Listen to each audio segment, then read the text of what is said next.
It's the first Friday of the month, which means that it's time for the next episode of Finally Friday, bringing you insights and discussions from around the world, focusing on experimental archaeology, ancient technology, archaeological open-air museums, and interpretation. Hello and welcome to Finally Friday. My name is Matilda Siebrecht, and today I am joined by two specialists from our EXARC community and abroad, focusing on ancient glue. Dr. Paul Kozowyk is a postdoctoral researcher at the Delft University of Technology in the Netherlands. His work focuses on the investigation of ancient adhesives from Neanderthal and early human archaeological contexts, specifically looking at the material properties of different glue recipes. He is also a talented woodworker and brings his love and knowledge of crafting to his experimental work. Phoebe Baker is currently working as a Terrestrial Geophysics Technician for Wessex Archaeology in the UK, but she is also an experimental archaeologist whose research focuses on ancient sewing technologies. Her research looked at the potential use of glue in Neanderthal clothing manufacture, and she's recently been awarded the EXARC grant for her new research project investigating shoemaking technology. So welcome both. Thank you so much for joining me on this podcast. I have a quick question to start you off. So glue is, at least in my opinion, still quite a specialized research area. It's not kind of one that is standardly offered, shall we say, at undergraduate courses or general archaeology degrees. So how did you both get into this field? Perhaps Phoebe, you could start us off. Yeah, sure. And first off, I want to say thank you for having me on. It's really cool to be on this side of it. Yes, some of you might recognize Phoebe's voice. It was kind of accidental that I came into studying glue. Looking at research projects as part of my degree, I really wanted to combine something with my interest outside of archaeology and archaeology. I'm quite a keen seamstress outside of archaeology, and throughout the pandemic, I was doing quite a lot of DIY work involved in this. And quite a lot of the DIY videos on YouTube which show you how to do things say, if you don't have a sewing machine, an alternative way of sewing might be to glue your stuff together. And I thought that this was a really intriguing idea, and it's not really something that I've ever really seen explored anywhere in an archaeological context at all. So I knew from my undergraduate research, tar and pitch from Neanderthals had been touched on, but as you said, it's never been hugely explained. But I was wondering whether there was a precedent for exploring whether pitches and tars could be used in this kind of more clothing-related way rather than just for its production value. That's very interesting and indeed very specialized. Paul, how about you? Thank you for inviting me on here. This is really fun. In terms of Phoebe's using research looking at glue in clothing, I think that that's really cool and fascinating because obviously I'm spent a lot of time looking at glue and studying glue and reading about glue. And I know that it's used in clothing all of the time. And I often use it as like it's used in clothes, shoes and jackets and all kinds of things for seams. But it never really occurred to me about using it a long time ago. So I'm interested to hear more about that today. In terms of how I got started, it was also not really by accident, but lucky, I guess. One of the first master's classes that I took in Leiden was, I can't remember the name, but it's something like Introduction to Human Origins, maybe, by Professor Will Rubrooks. One of the first slides, he showed this picture of Neanderthal birch bark tar and talked about it in terms of the use of fire to produce it, and we don't know how it was made, that kind of thing. That immediately captured my attention, and I was lucky that Geeske Langejans at the time was doing a Vini project, I think, called What's in a Plant. So it was looking at archaeological plant use, and of course resins and adhesives. A lot of them come from plants, so I was able to kind of squeeze in a master's thesis under that umbrella of looking at plant material archaeologically, and then from there it just snowballed to a PhD and then a postdoc in a bigger project also run by Geeske. Which must give you some optimism, Phoebe, that there is indeed a future in this career choice. No, it's really cool hearing that from you, Paul. Definitely. I was very lucky. It was super nice to be able to find that position for my master's alone, to be able to do the topic I wanted. And then you know how it is. Every time you answer one question or you do one experiment, 5 more pop up. So that's basically been what happened at each stage. After I finished my master's, there were way more bigger questions than after I finished my PhD. Again, more big questions. Both of you indeed mentioned that your focus is on early human or Neanderthal glue use. What sort of sparked the interest in this earlier period? Paul, you mentioned that it was sort of a course on human origins that got you started. Phoebe, where did you go from watching YouTube videos on sewing technology in the modern day to Neanderthal glue? Well, I've always been really interested in human origins. I particularly like the mystery of it, I guess. I like how little we have, and that allows us to use a little bit of imagination. And I just love how we're able to piece together an idea of what was going on with such little evidence. The glue usage just really humanizes that period for me. I'm not quite sure why. Maybe it's because there's an example with a fingerprint in, which to me is incredible. I can't believe that we have a fingerprint from that long ago. But I really just love how we're starting to get these really humanizing aspects of very early humans coming through in the archaeological record. What about you, Paul? Well, pretty much the same. That was a good answer. I was always fascinated with human origins, I guess, because of the mystery behind it. There's not so much, like there's no written history, obviously. You're looking at species that are very much not human, but at the same time, well, like you said, with glue and like finding this fingerprint and stuff, very much human as well. So that just makes me more interested in it. Then more recent times, even Mesolithic and Neolithic, and of course historic times just don't seem to have as much intrigue to me. Yeah, I agree with you on that. You did a good job explaining why, because of the mystery and that there's not so much material remains, and glue as well, even less left over of that than stone tools, for example. So then you do have to use, like you said, your imagination. That's why the experimental archaeology in my research is so heavy, because there's so much missing. We have to fill in the gaps somehow. We've spent a lot of time looking for archaeological residues, and there's currently a PhD in our project right now who's almost entirely focusing on archaeological residues. He's doing useware as well. It's a lot of work, usually for very little reward. Of course, when something does come to light, it's incredible. But you can look for a long time without finding anything because it's so rare and so difficult to identify. At least you have then that evidence for resin use. Is this being used for hafting, or what kind of uses do you see in your research, Paul? Yeah, for hafting. Okay, yeah, that's the predominant one. Because I can imagine, Phoebe, it's very different for you because you don't have Neanderthal clothing, do we? No, not yet. It would be amazing to find some concrete evidence of clothing, but at the moment we're really reliant on things like use-wear analysis of stone tools, or the chance find of a bone tool that possibly maybe could be used for sewing. We're really reliant on kind of ephemeral evidence for clothing, and there's no direct clothing at the moment. Can I ask you a question, Phoebe, about the glue in Neanderthal clothing? If you were to find from an ice patch or exceptional preservation from a waterlogged site or something, what would you expect, which material, and what would you expect it used for? Like in shoes or something else? Waterproofing? That's a really good question. And it's something I've been looking at a little bit with the research project that I'm doing at the moment, which is more based on shoes, which is a more specialized item of clothing than just general clothing.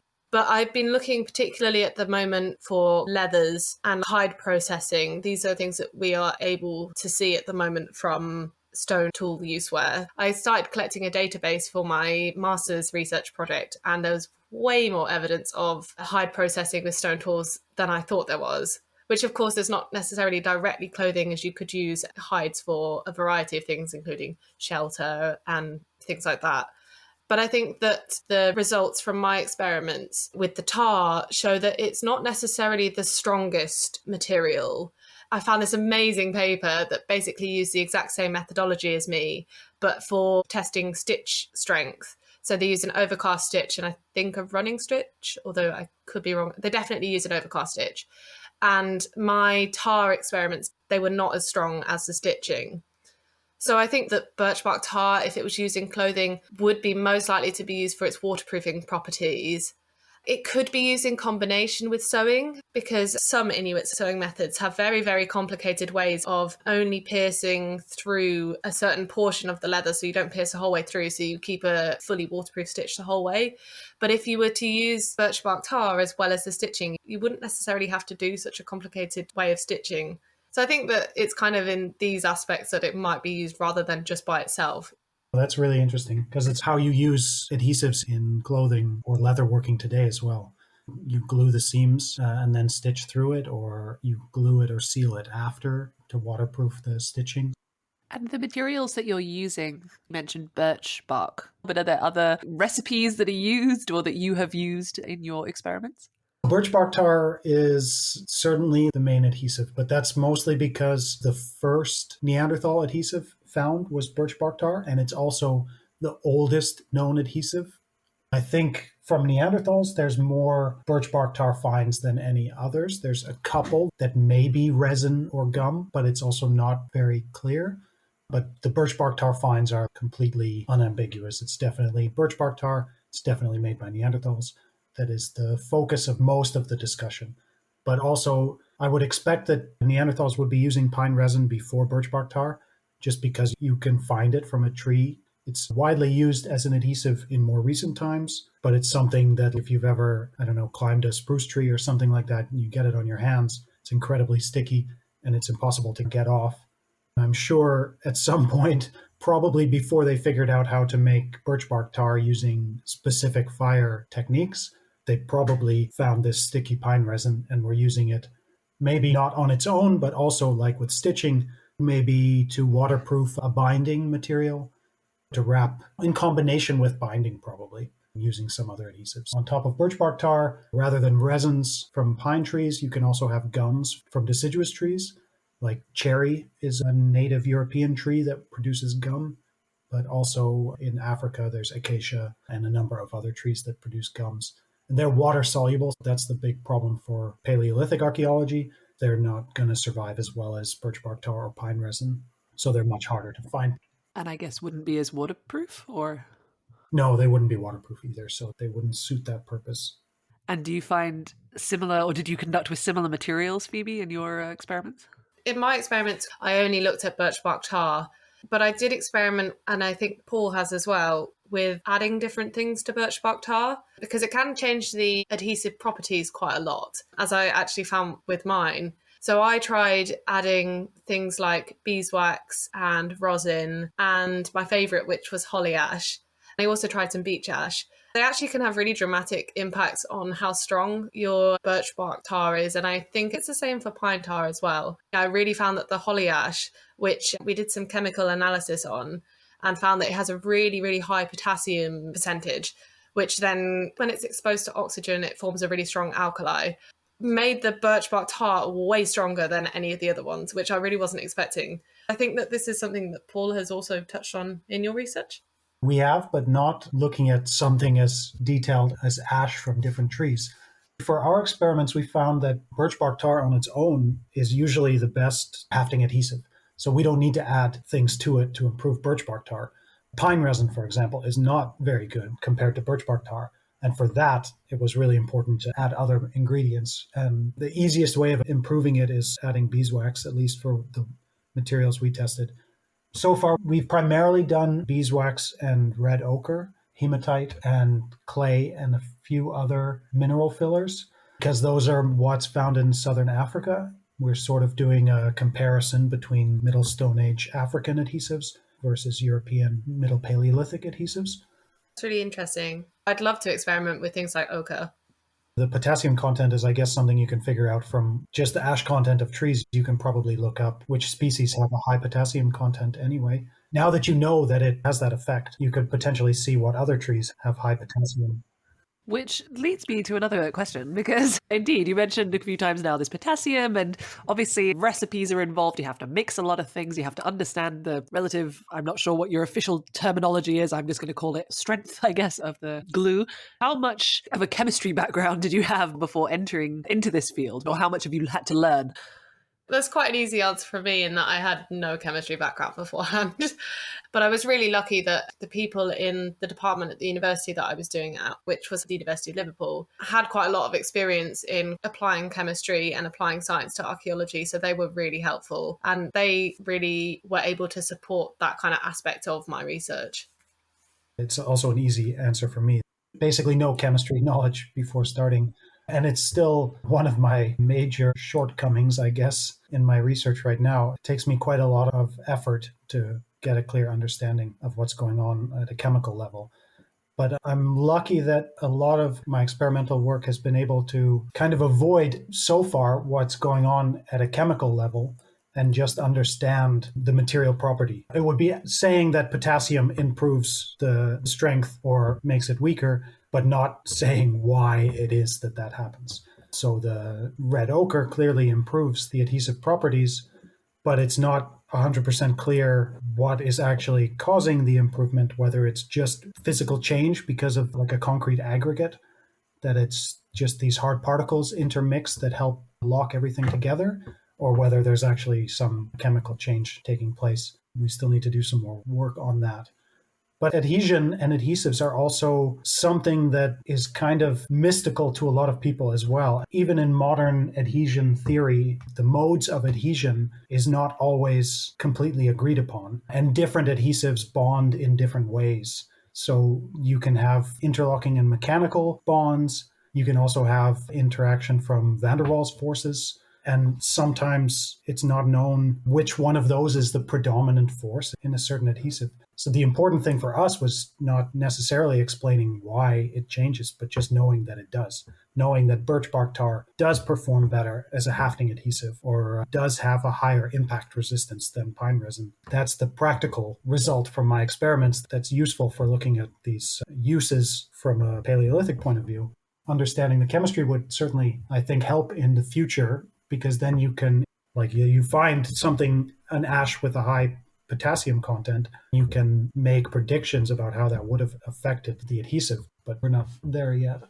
I guess that makes sense, because also I assume that Neanderthals weren't considering the potassium content of the ingredients that they were using while they were mixing the glues up, right? So it's more about observations and the sort of qualitative aspect in terms of how well it adheses. You were just talking about relative strength and the different modes of adhesion and stuff, but I guess glue also, as we've spoken about today, it can be used for stuff like waterproofing. Have there been experiments that have looked at the different levels of waterproofness? We've already talked about the fact that gum is water soluble.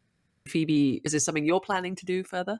This is something that I am really hoping to do as part of this EXARC research grant that I've been given to look at footwear, is to start to have some actual analysis on how waterproof these things are and how much water they can withstand before they start failing.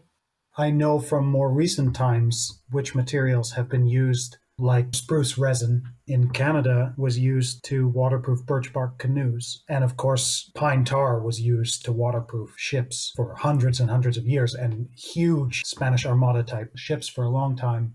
So I think that it's pretty clear that pine tar and pine or spruce resins definitely have really good waterproofing capabilities. For me, the big waterproofing thing would be the binding that you would use to tie a stone tool to a wooden handle, for example, would probably be either some plant fiber or animal fiber like sinew. Both of those things are very susceptible to moisture. The plant fiber will expand and get soft when it's wet, and the sinew will also expand a lot, and the natural adhesive that's in it will completely come loose. So if you use those and want them to be successful for using in the environment without having to worry about rain or dropping it on wet grass or anything like that, then putting a coat or at least using an adhesive like resin or tar that you can kind of smear around it as well definitely helps. But that's not as extreme as waterproofing a canoe. So I think that there's not a lot of difficulty in waterproofing a binding on a stone tool. I could imagine that clothing is something that needs certain properties because it kind of soaks the waterproofing material, whether it was tar or resin, would soak into the leather a little bit and disperse a bit, and water can still kind of penetrate that. I think it would be impractical to have a few millimeter thick layer of tar over your leather clothing. So I could imagine there could be some nice experiments in there to test the waterproofing capabilities of tar or resin on leather. Am I also right in thinking, Paul, that tar and pitches often have insecticide properties? Definitely. And you hear it a lot with tar and with birch bark tar. And sometimes it's even still made and sold today in Scandinavia and Eastern Europe as an insecticide, also for garden use, like to keep out slugs and to protect wooden posts from insects and things like that. I could imagine that in the past you could also use it on your body to keep mosquitoes away. We talked a little bit about the fact that the sort of chemical aspect of things and that side, shall we say, of the methodology was something that you've learnt, or you work in a very multidisciplinary team, which is a great thing with this kind of research, it seems. But in terms of the other kind of methodologies that you used, I'm just curious to talk a little bit about it, because I think some people listening to this podcast, I mean, Paul, the amount of experiments that you're able to do and the kind of facilities that you have access to are incredible, especially at the moment. But then, for example, Phoebe, your project was, like you say, at a much smaller scale, and the lab equipment that you had was maybe a little more restricted. So for our listeners to hear, people who are saying, but I don't have access to a fancy uni or a fancy lab, how did you compensate for the kind of physical limitations on the methodology that were imposed? You are right, Matilda. I have had quite a lot of limitations on what I'm able to do. And indeed, when I was actually doing the project, I had very strong time restraints as well, because we had restrictions on what labs we could use because of COVID. And then I had deadlines that were quite close to when I was actually allowed into labs. So there was also time restraints as well as material restraints, which I think actually made the project better because it was relatively simple, the methodology that I used. So it was taking this idea of lap shear tests, which Paul has done, I think, in some experiments to test strength, which is where you use two different substrates which are glued together in the middle, and you basically pull them apart. So I used a clamp which had a piece of leather in, and then the leather had a strip of glue on with another piece of leather glued onto it. This had a grommet in it that I put in myself, and that was then attached to a mechanical weight gauge that I think we bought off Amazon. It was really useful. This was then attached to a lever pole, which was put against the wall, and you kind of pulled the lever pole back until the glue failed. Similarly, I think, to how they're actually made in a lap and shear machine. But then I also filmed this so you could see how high the weight gauge got without you having to check it at all times, which made it much easier to see what kind of strength each thing got to. Basically, I just repeated that for the main methodology. The tar itself was produced in as simple way as possible, because for my experiments, it wasn't necessarily important that I made it in a period authentic way, because Neanderthals don't have things like ceramics, they don't have things like tins. So I used quite a simple method, which is called the double pot method, where you put a load of birch bark into a tin with a hole in the bottom. This then drains into another tin that's underneath it, kind of slightly under the ground. You put a fire on top of it, and you just burn it until you start to get oil and the fire dies down. You can then seethe the oil and get rid of some of the excess volatile compounds and water and make it into a bit of a thicker thing. But all of this was done with very simple materials that would be accessible to most people, I think. The only thing that was fancy was that we did analyse the polyash that we put in. But as Paul mentioned earlier, you probably could look this up on the internet and not necessarily have to do that particular analyses. Is that familiar, Paul? I was thinking, as you were talking, Phoebe, about the amazing things that you can do with a smartphone and a smartphone camera as well.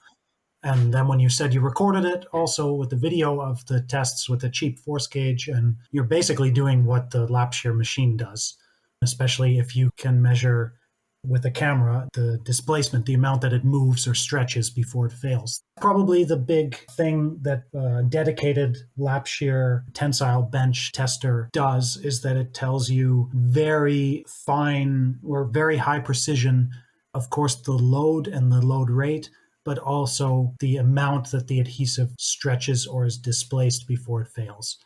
Those things are kind of difficult to do with just a camera because you can't distinguish such fine changes. And with leather, it would be even harder because it would stretch as well. So you don't know how much it's the leather stretching and how much is the glue stretching. But those kinds of details are also not necessarily the most important things. When we did our first lap shear tests, really we were interested in the maximum load that it was able to withstand. You could have done that with a force gauge and a lever, or talking about having lab restrictions because of COVID.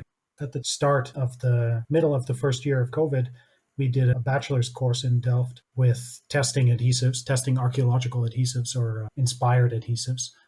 But we couldn't go in the lab. So we also had a hanging weight scale, and we made our lap shear specimens, and we filled up, this is very archaeology, beer crates until the lap shear broke. Then we weighed the crate afterwards and could figure out what the maximum weight that it was able to withstand.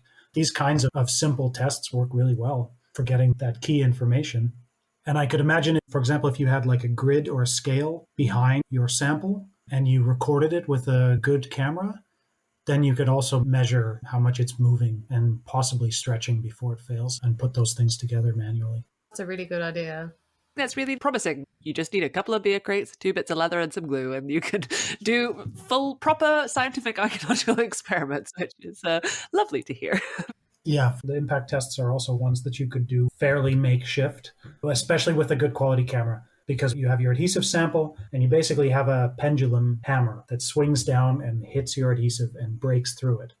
And then the machine records the height that the hammer swings to on the other side. And then you calculate how much energy was lost during the impact. And that tells you the impact resistance.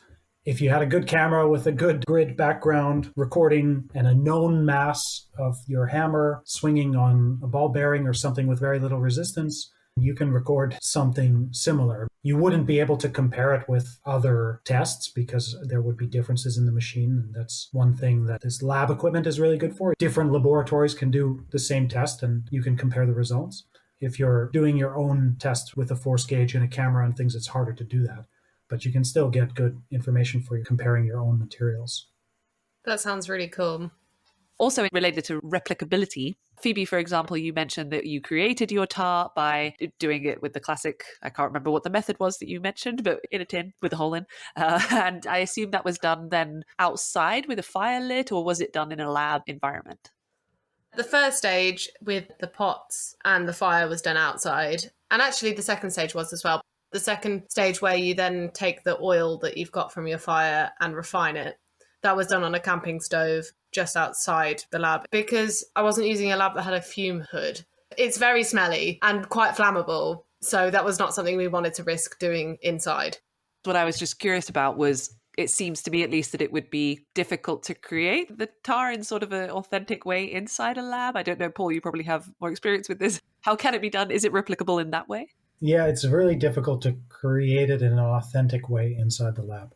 Unless you had somewhere inside that you could dig a hole and light a campfire, like a big sandbox, that would be really cool. And you could do that in the lab. But what we do is when we want to make birch bark tar that we know exactly the temperature that it was produced at and stuff, we have what's called a tube furnace.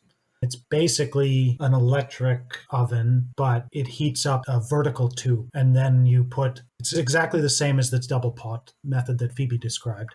But you have one pot inside the tube furnace and then a funnel and another pot below the tube furnace. And then you can program the furnace to specific temperatures. What we did the first time was make it in the field, like a campfire basically outside, but with the thermocouples temperature probes at 4 different locations around, and recorded the maximum temperatures that the birch bark reached during the production.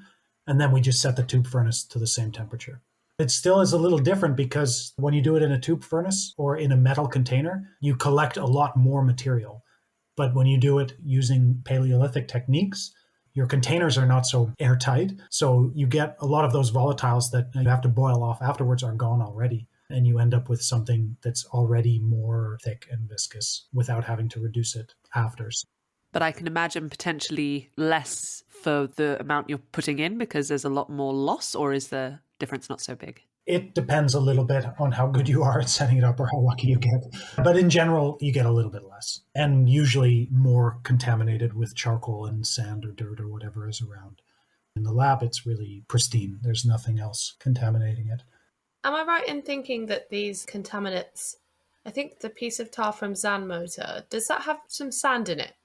Yeah, and charcoal as well. There's definitely nothing wrong with having contaminants in it. It's probably beneficial, like what you found with adding ash, that having some other mineral fillers or charcoal, whether it was added on purpose or not, is still unclear, but it could be beneficial. You don't need to spend a lot of time really trying to make it as clean as possible if you were doing it in the field. It's just harder to control because if we were to do that, maybe one batch would have more charcoal or more sand than another, and then you would have to measure that somehow. Otherwise, your results might be actually measuring how much contaminants built into the tar and not something else. Whereas when you do it in the lab and you have no contaminants in it, it's just more clear, one more variable removed. It's not necessary. And the two-pot, like with two metal paint tins, is basically the same thing as we did. The temperature fluctuation would be a little higher because it's got a natural campfire around, but otherwise the process is exactly the same. It certainly sounds like there's enough future experiments for both of you to keep you occupied for the rest of your archaeological careers. We talked a little bit already about how there's limited material evidence for the background research. The chemistry knowledge is something that you have to overcome. The methodologies you use, the equipment you use is also something limiting. But one thing that you both had a lot of before getting into this project was crafting experience. Phoebe, you mentioned already you were a very experienced seamstress even before you started. And Paul, obviously, you're a fantastic woodworker and creating all kinds of tools like knives and bows and things. So how big an influence did that experience have in your experimental work? And do you think that it is necessary for people to have that kind of crafty understanding in order to get into this topic specifically? Perhaps Phoebe, you could go first. Yes and no, I think. It's important for keeping you interested, definitely. For me, things like putting the grommets in the metal, I wouldn't have thought to have done unless I had done sewing before. If I hadn't been sewing before, I would have just thought putting a hole in the leather would have been enough. But the grommet helps to lessen the risk of the leather just ripping beforehand. What I'm actually doing in my experiments isn't very similar to the kind of sewing that I've done before. So it's not necessarily something you have to have. Although, as I said, it does help keep your interest. I think going way back that it did have a big influence because talking about woodworking and things like that, the summer before I started my master's, I had just built a mandolin. And on a mandolin, it's a small stringed instrument with 8 strings tuned like a violin. The steel strings exert about 70 kilograms of force on the neck, just constantly. It's just a glued joint. So it needs to have a really good glue. And I remember that summer before getting lost in discussions online about glue performance and testing, and modern glues tend to creep a lot under constant load, and what's the best alternative and all kinds of things like that. And then when I started, I immediately was using some of that knowledge and ways of testing adhesives to get started with my master's thesis. In terms of getting started, it was definitely a huge influence. In terms of being a requirement or necessary or anything like that, I would say that having crafting experience maybe gives you a head start. It's definitely not necessary. You can learn these things from once you start the experiments or start the research. You shouldn't go into an experiment, say, testing adhesive hafting performance if you've never hafted a stone tool before, but you can find people that have the expertise, or you can learn it before you start the experiment. It takes you longer then to get there, and you might run into more hiccups along the way, like not using a grommet in the leather. Maybe it would tear first, and then you'd have to rack your brains to try to come up with a way to make that joint stronger. Eventually, I'm sure you would get there, but not as quickly and easily as if you already have that experience. So it helps, but it's not necessary. From the discussion we've had today, I think it's a very positive view, and anyone who wants to do glue but has thought that it's an overly specialized subject, you can do it with beer crates, not having any crafting experience. It's easy. Everyone should be doing it. Obviously, much more complicated than that, and we haven't really got into the full details of the research, but I thought it would be interesting to discuss the practicality, shall we say, and the sort of details around this subject, because it's such a rare one and it's such a fascinating one. So thank you very much both for that very interesting discussion. Just as a final question before we wrap up, what are your plans for the near future, and how do you think the EXARC community or those listening into this podcast can help to make a difference or to do their own research in regards to the points that we discussed today? Phoebe, you want to go first? My direct plans for the future are to work with this EXARC grant that I've very kindly been given to explore Neanderthal footwear use, which is kind of an extension of my master's project, which I've just been doing. And I'm really, really excited to start getting some results from this, which hopefully will involve actually making some shoes, although we'll have to see. Walking in little puddles, apparently, to test the waterproofness. Yes, I'm hoping so. And then the second part of that was, how can the EXARC community help to make a difference? I think just being interested in it would be really cool. EXARC is quite big on social media. I think it could be a really interesting thing to start having a discussion through these kind of mediums. I'm just always keen to talk to people about this kind of thing, which is why this has been so nice. Yeah, it's definitely good to just talk to people about it. And especially with the EXARC community, there are a lot of skilled craftspeople that you can really get new insights into all kinds of different things from knowledgeable people in different fields. Things that you can't learn about or experience from reading a book or sitting in front of a computer that you really need to have this hands-on experience with. That definitely is a really nice way to help the research go forward. In terms of my personal plans for the near future, well, I still have a year and a few months left in the current project that's called Ancient Adhesives at the TU Delft. And it's going to be a busy year. We have a lot of data that we're going to be writing up, everything to finish in the last part of the project. Hopefully I can find some time while we're doing that to also apply for some new grants and hopefully can keep doing sort of the same stuff, maybe branching out a little bit from just adhesives, but who knows. Well, it certainly sounds like there's enough to do. Thank you very, very much to both of you, Paul and Phoebe, for joining us today and sharing your experience and your expertise. I definitely learned a lot, and hopefully our listeners did as well. It's been very inspiring and I think an optimistic view of a relatively understudied research topic. And thank you to everyone else for listening in to this episode of Finally Friday by EXARC. If you would like to become more involved with EXARC, after all, our members do really interesting research on things like glue, so it's really cool, you can become a member. Alternatively, you can also make a small PayPal donation through the website to help support EXARC in its endeavours through, for example, funding projects such as that which Phoebe will be doing with the EXARC grant. Join us next month for another episode of Finally Friday and learn more all about the world of experimental archaeology, ancient technology, archaeological open-air museums and interpretation. Don't forget to follow the show through exarc.net and our associated social media channels. See you soon!